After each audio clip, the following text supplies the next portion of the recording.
Siz de fikir vermişsiniz ki Temu internette her yeri bürüyüb. Ucuz mallar, möhtəşəm kampanyalar, pulsuz çatdırılma bu sizə nəsə şübhəli gəlmir? Necə oldu ki bu kiçik kampanya cəmi 2 il fəaliyyət ərzində Amazon və AliExpress kimi nəhənglərlə rəqabətə gedə bilib? Və ən əsas sual, burada tələb varmı? Bugün Bronos sizə Temu'nun 3 uğur sirri və heç də xoşa gəlməyən həqiqətləri haqqında danışacaq. Odur ki, çayınız hazırdırsa, gəlin başlayaq. Temu'dakı qiymətlər sizə təəccübləndirir.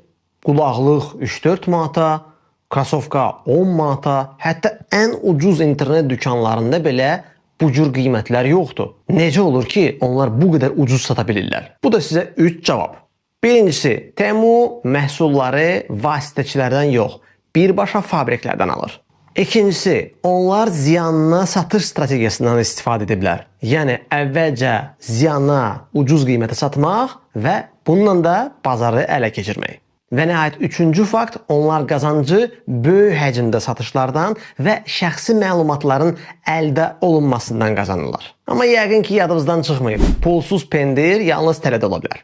Əgər Temu malları ziyanına satırsa, onlar necə qazanırlar? Bax, əsl həqiqətləri indi biləcəksiniz.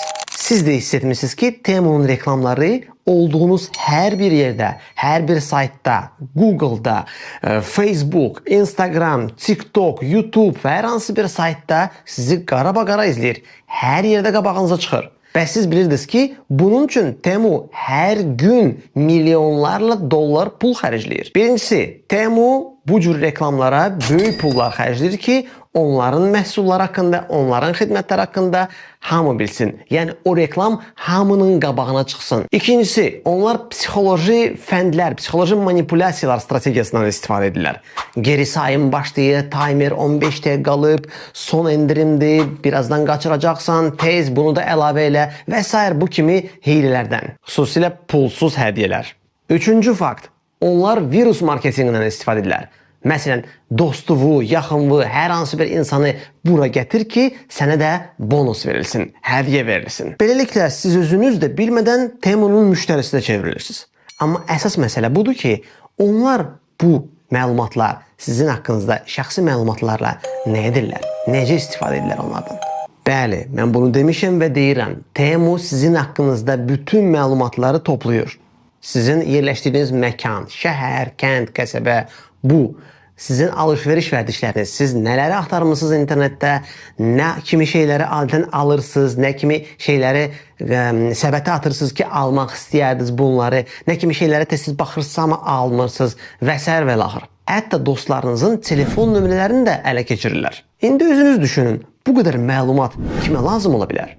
Bu da sizə faktlar. Birinci fakt, hələ 2023-cü ildə kiber təhlükəsizlik mütəxəssisləri Temu'nun həddən artıq şəxsi məlumatlar topladığını aşkar ediblər. İkinci fakt, dünyanın müxtəlif yerlərində hökumətlər onların təhlükəsizlik siyasətini araşdırmağa başlayırlar. Üçüncü fakt, bəzi ölkələr Temu'nu bloklamağı düşünürlər. Soruşa bilərsiniz ki, artıq Temu'nu yükləmişik, biz indi neyniyək? Narahat olmayın, Bronos buradadır, bir neçə məsləhət sizə verəcəm. Məlumatlarınızın təhlükəsizliyini qorumaq üçün bu bir neçə addıma, bu bir neçə tədbirə riayət etmək lazımdır. Birincisi, Temu'nun kamera, mikrofonlara, kontaktlara girişini bağlayın. İkincisi, Temu'da alış-veriş edirsinizsə, bunu əsas kartınızla, misal üçün maaş kartınızla etməyin. Əlavə bir kart açın və orada kiçik məbləğlər saxlayın. Məsələn, sırf indi alış-veriş etmək üçün sizə 10 manat lazımdırsa, ora 10 manat atın və o kartdan alış-veriş edin. Amma bu kartda pul olmamalıdır başqa vaxtlarda. Pulsuz hədiyyələrə, şübhəli endirimlərə inanmayın. Bu sizi onların oyununa salmaq üçün bir taktikadır. Bəs Temu'dan istifadə etmək olar ya yox? Qərar sizindir təbii ki. Bir tərəfdən bəli, bu ucuz bir mağazadır. Amma unutmayın ki, bir çox hallarda oradakı ödənişinizi şəxsi məlumatlarınızla edirsiniz. Bu video sizə maraqlı və faydalı gəldisə, o zaman onu dostlarınıza göndərin. Temu'dan istifadə edən dostlarınıza əlbəttə ki, videonu bəyənib və kanala hələ də abunə olmamışsınızsa, mütləq abunə olun ki, bu cür maraqlı və faydalı videoları qaçırmayasınız. Hələlik.